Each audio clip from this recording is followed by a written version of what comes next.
The Church of St. Mary the Virgin of Great Lees.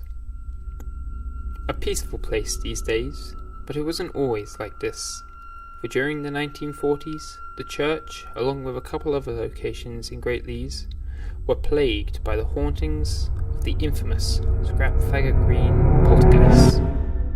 The story goes that in 1621, Anne Hewitt, who was hung and then burnt at the stake for the crimes of practicing witchcraft and the murder of her own husband. As per usual, her body was buried in an unmarked grave at a crossroads on the outskirts of town.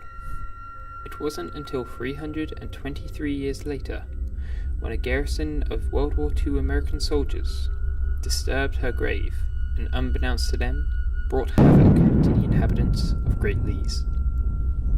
The Church of St. Mary suffered from these hauntings, from events such as church bells ringing at mysterious and incorrect times, the church's clock tower acting erratically, and the sudden destruction of a few gravestones around the graveyard.